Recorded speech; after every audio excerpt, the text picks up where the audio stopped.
House wife అనగానే మనం ఎంత రెస్పెక్ట్ ఇస్తామో, హౌస్ హస్బెండ్‌కి ఆ రెస్పెక్ట్ ఎందుకివ్వం మనం? మేరీ కోమ్ ఇంటర్వ్యూ చూస్తే నాకు చాలా బాధేసింది. ఈ విమెన్ ఎంపవర్‌మెంట్, ఫెమినిజం అనే మాటలు మనం ఆడవాళ్ళు పైకెదగడానికి లేదా వాళ్ళు అచీవ్ చేయడానికి వాడతాము.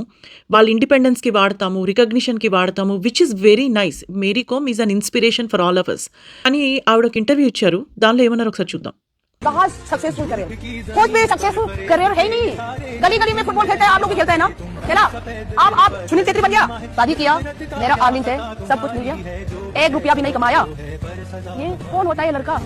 लड़की का कमाई खा के बेच सकता है। ఇంటర్వ్యూలో ఆవిడ చెప్తున్నారు, మా హస్బెండ్ నీకు పైసా కూడా సంపాదించలేదు, గల్లీలో ఫుట్బాల్ ఆడుకునేవాడు అని చెప్పి. బట్ ఈవిడే అంతకుముందు ఇంకొక ఇంటర్వ్యూలో హస్బెండ్ గురించి ఏమన్నారో చూద్దాం. A gold at the Asian Games. How did you do it? It's a passion. Yeah. Of course, my husband is always supporting me, and before the marriage, it was all we are already committed. You know That he'll allow you to box. Yes. That was the condition. Yeah. And that's amazing that you supported it the way you have. So were you always this supportive of Mary's boxing? Seeing her patience and talent which she has, that makes me more realize that I should fully support to achieve her dreams. So she's ready to box, and I'm always ready to support her. That's amazing. So does that mean that you are very hands-on with the children? I have now 8.5 years of experience as a father, and 80% of all time with my children is with me. But that's I think it's a real champion is my husband. అంటే ఆ husband support చేశారు. And most likely probably ఆయనకి ఏదైనా ఉద్యోగం వచ్చుండకపోవచ్చు. ఎందుకంటే ఉద్యోగం చేయాలంటే commitment ఇవ్వాలి. కానీ భార్య ఇంట్లో లేనప్పుడు పిల్లల్ని చూసుకోవాలి అంటే ఒక పేరెంట్ కంపల్సరీ ఉండాలి కదా! సో, అలా ఆయన ఏదైనా ఫుల్ టైమ్ జాబ్ తీసుకోకపోయి ఉండొచ్చు. లేదా ఆయనకి నిజంగానే మేబీ ఆయనకి టాలెంట్ లేదేమో, జాబ్ వచ్చి ఉండకపోవచ్చు. కానీ ఇంట్లో ఉన్నారు, ఈవిడని చూసుకున్నారు, ఈవిడ ట్రిప్స్‌కి హెల్ప్ చేశారు, పిల్లల్ని చూసుకున్నారు. So, he was a house husband.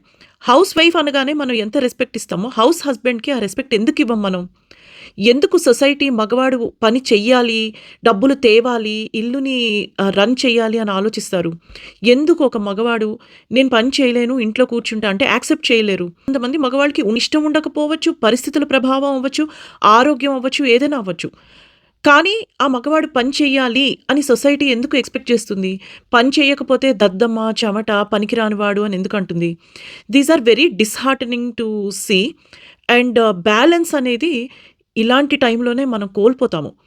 మనం ఎప్పుడైతే విమెన్ ఎంపవర్‌మెంట్, ఫెమినిజం అని మాట్లాడుకుంటామో అక్కడే మనము మగవాళ్ళని కూడా రెస్పెక్ట్ చేయడం నేర్చుకోవాలి. మగవాళ్ళల్లో కూడా స్ట్రెంగ్త్స్, వీక్‌నెసెస్ ఉంటాయి. అవి యాక్సెప్ట్ చేయడం నేర్చుకోవాలి.